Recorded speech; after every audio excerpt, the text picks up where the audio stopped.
can't even remember what we were talking about here. Life insurance. Life insurance. Yeah. It was a bit dry, to be honest.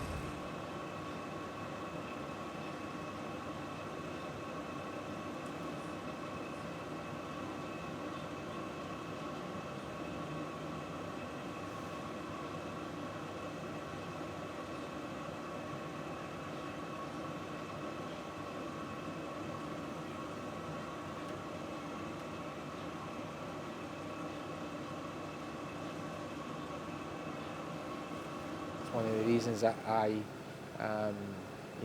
started one of these facilities, because conditions have not changed since I was in those situations well over 20 years ago now. The conditions are still the same for people, and that needs to change.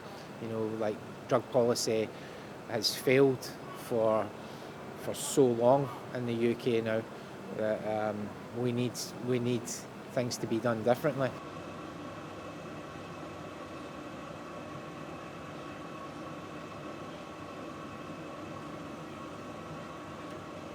I kind of lost, at least 10 years to real sort of problematic substance use, Sleeping rough is one of the toughest things. It's no wonder that people use drugs in those situations just to cope with the physical pain, never mind the emotional pain.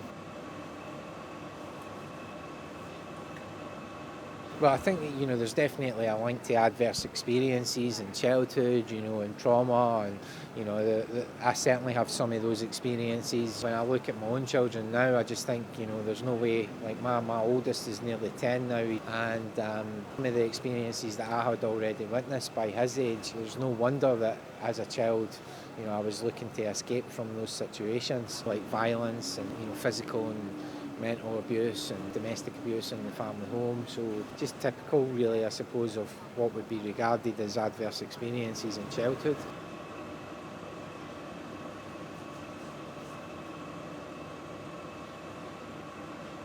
And I suppose when you have, trauma and adverse experiences in your childhood, you can look to those substances to escape from reality.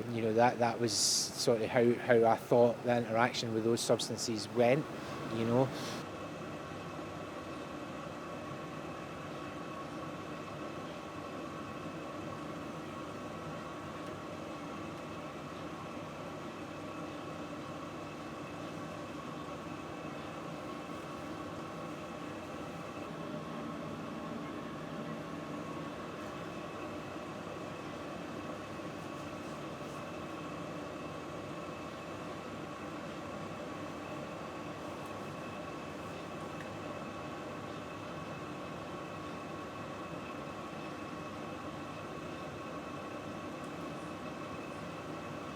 A lot of my campaign on this has been about saving lives, but the biggest aspect of these facilities is not the saving life aspect, it's the harm reduction aspect, and get people into treatment.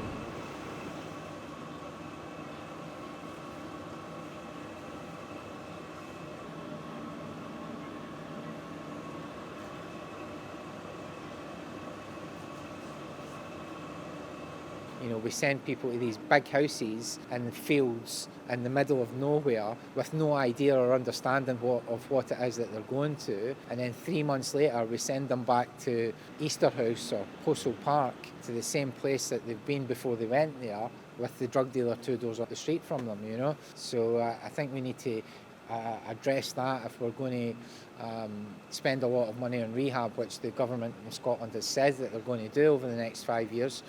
The types of rehabs that we send to people, and certainly the support that's in place for people once they leave rehab.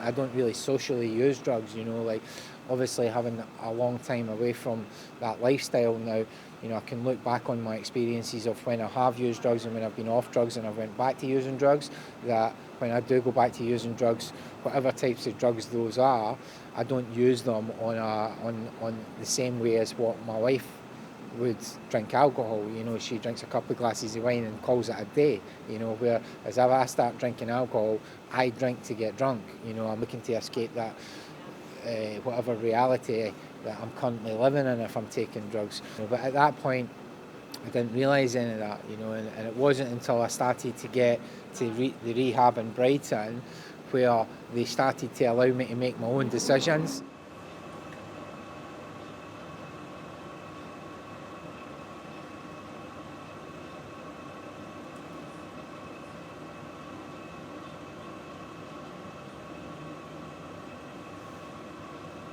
The reality is that we've seen some people move from their groin into their arms because they are in here. Because if they were injecting like in the alleyways when it's really cold, when it was really cold, the groin is just like, you know, it's the biggest vein, it's easy to get, it's quick and straightforward. A vein in your arm or your legs when you're outside and it's really cold is really difficult.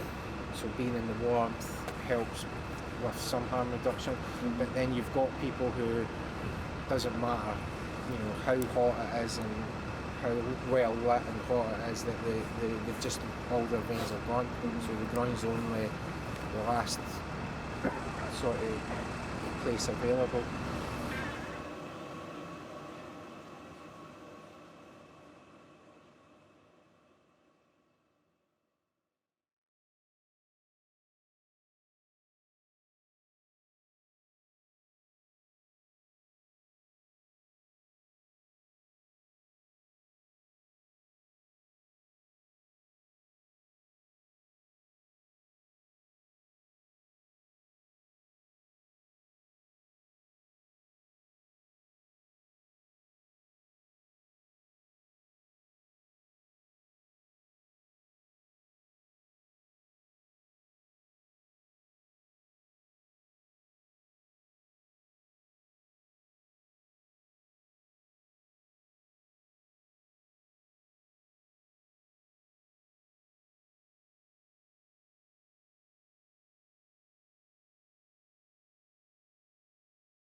I'm not going to stop altogether, you know, like I'm just not until we see some proper action and we get an official facility. But I'll keep going and I'll see it through. As I say, when the Parliament sits a few weeks into that, if there's nothing gives officially, I'll start taking the van and parking it outside Holyrood every day.